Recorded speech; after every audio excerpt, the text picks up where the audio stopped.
Genda nyine. Abana bari hanze bari koko.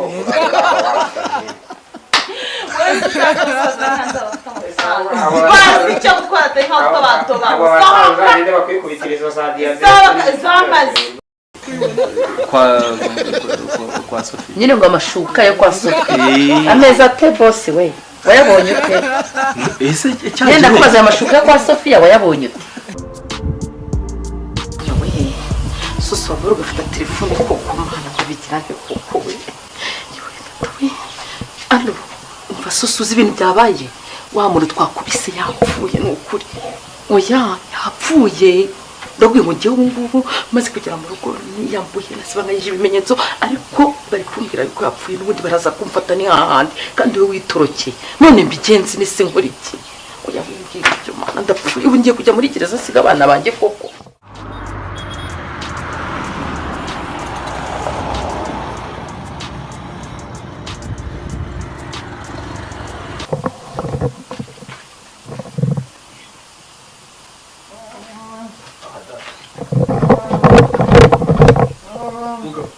Soso!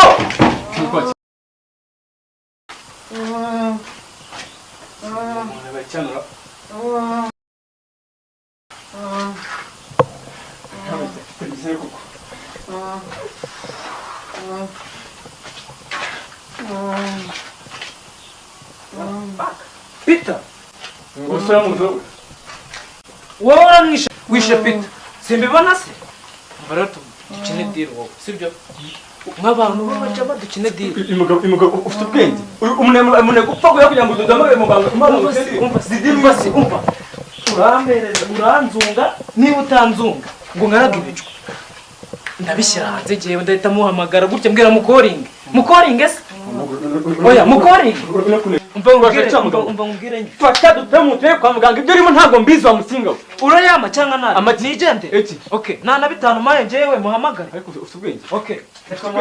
Umva sereka muhamagare noneho niko ibintu birakemuka. Ajya ngo kwamenyesha ari ikibazo gusa. Oka tubyore rero tumwe mu marapfa. Ako kigabo cy'ikintu cyarezana gute. Allo. Ni madame Peter tuvugana se. Umva se banguka hano kwa Suso umbubwire banguka utabane n'ukuri kw'Imana giye ibintu mubwira amakuru ararege ari ku murongo ahubwo umva ngubwire genda mwibone yari hasi naga ari bimwe by'ubusinzi ntago yasinze ngo mvuge ngo yasinze ndi kubona umurambo gusa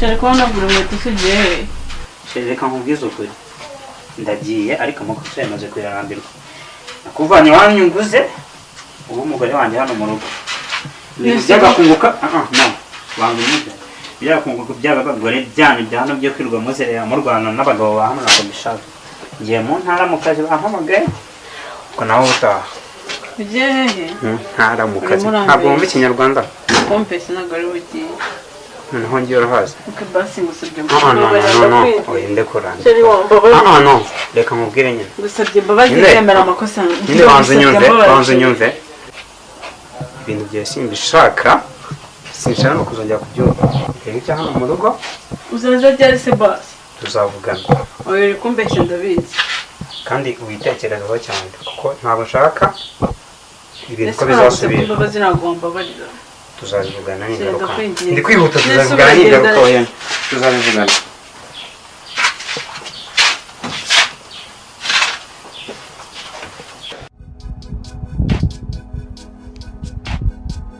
kumenya umuntu wishe umugabo wanjye umugabo wanjye ngiye nshaka kumenya ninde wamukozeho Bwira aka kagabo nsanze oya mbwira tubanze naka kagabo rwose mwamugize nshaka musobanurire mwamugize mute Peter wanjye naka kagabo nsanze kamurose ugiye ngo amakaye mbwira wamugize ute okay ni kubyumva mwese sibyo akiri bunsobanurire numva mu wanje nandi tandaruka meze ariko nawe kumva wowe ariko nise kumenya gusa intore ziciye hamagara kwa muganga urabiso genda mwivuriza ni njewe uzi ukuntu umuvuza umugabo wanjye atansiyo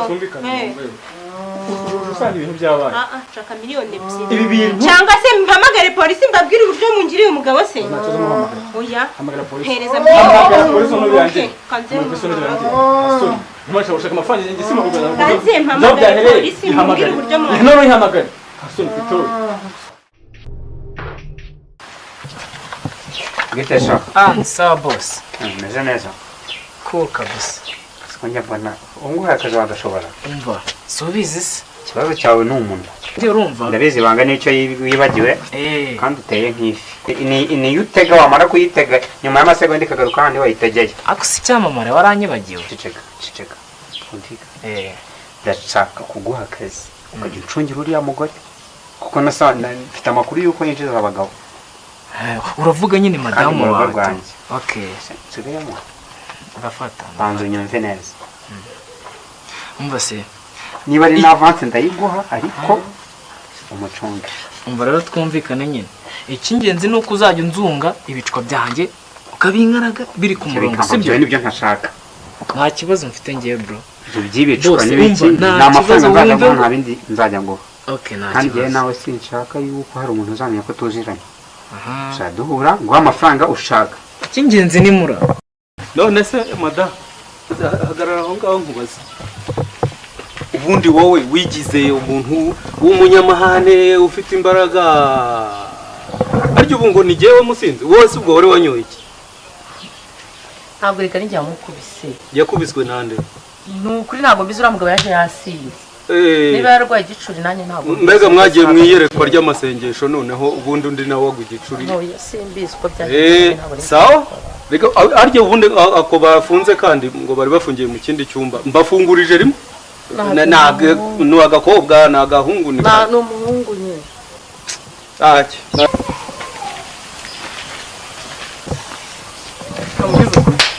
Sos. Akweka nta. Seri, urifata ukansiga mu buriri muri nomvura ho. Ya nje ku toilette gatoya. Shoboye bwanga uri kumva nako. Nanjye iki kintu nashaka kubwira. Nago umuntu ngo gukwiye kurara kuri no buriri. Nkeneye umhindurire buri kimwe cyose. Subiza banzu nyumve muri telefone aho kuvuga. Okay, wivunika. Wowe ugende ufate ibikoresho umpamagare nze nishyura. Ariko nizere ko nawe amafaranga y'inzu y'amezi 6 yishyura. Ntabwo Yesu nayarangije ko yafite byinshi ngomba gukora. Wowe jya umbwira ibyo ushaka gukemura tubikemura tubita. Seri, ibintu byose tugomba gusiga n'akarangi. Ariko wansize mu mbeho none ndahirangije niyo imvura yidanje. Bino bose uburyanye dore no mu mashoka. Seri jojo bote mutima. Kusenje nahageze amuhira kabisa. Kande. Mimo cha. Yarangije wallahi. Hola janwese. Urakora cyane. Mwese twumvikane. Uragenda n'icyana koko. Ahubwo ngiye ndibaza mu rugo rw'icyamamare nkanjye ugera hano gute? Nje kureba bote wanjye jojo mutima none ndahagusanze. Umva rero twumvikane nk'umubosi wanjye sibyo? Urabizi uri boss? Urashaka iki? Kandi urabizi ngewe mba ndi mu kazi. Icyo ushaka naga amagambo nyakunda sobeza. Leta pesa cyangwa se ngiye nabivuga ngiye ubwenge ndabivuga umva ku munwa ndaregeye urabizi. Urabizi mbubwira ahubwo reka ndikubwira ahubwo nimba utari mu amafaranga urajya bitabibwira umugore wawe.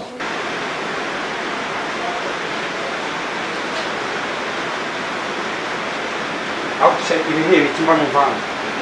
Pese ugiye yarasha kumakira. Ubu none amafaranga ngura yahaze. Ibintu byose gukorera none urabirambiwe. Nyine tuzo kubigira intambara. None se habaye. Simbigira intambara abasezi bose bo mu mudugudu bazahamagara sheri. Hano ni mu rugo rw'umupfakazi babonye. Oya ariko tuza wowe kugira intambara. Ntuzi biki. Ejo amafaranga yanjye ntuzi nge nicara zamaye baba banyonza abamotari.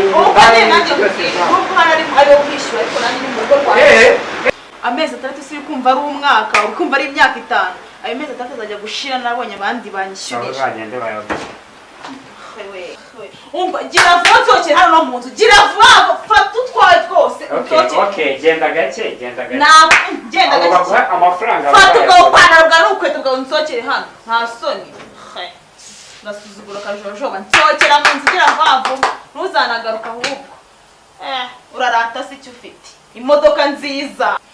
gira vuba umvire hano gira ariko vuba icyo wibagiwe nagukuye wankuye he muri iyi gore n'ubundi uzasubira waramaze noneho abandi bazangeza mu kirere sawa wankuye muri iyi gore bari hehe icyo gihe urandata bari hehe ufite icyo uri kuza bari hehe nyine bari hehe abo bantu byo barimo baravuka baza sawa hariho abantu bafite amafaranga uzangarukira ahubwo ubu nibwo ngiye kubiki ushobora kuzangarukira ntungugarukira ngo ngumfashe iki sohokera ahubwo gira vuba sawa ambaza ubwo bupana bwa gira vuba usohoke sawa reka ngende genda nyine uza abana bari hanze aha bari kuvuka urabura aho wasamye wewe nuko utazi abasaza bari hanze bafite amafaranga bazi icyo gukora atari nkaho utabatoba abo basaza ninde bakwikubitira izo za diyabete zamaze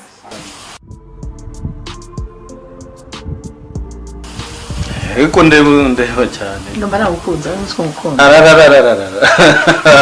yego kumana ariko iyo mureba ari cyo gushakaho harya tuvuye muri ibyo mu bintu twateganyaga umva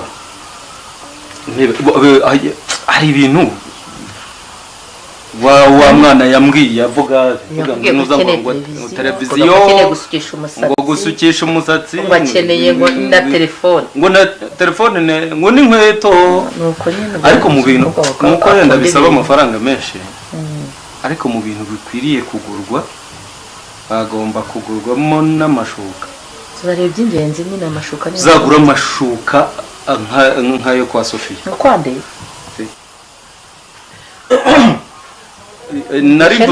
nari mvuze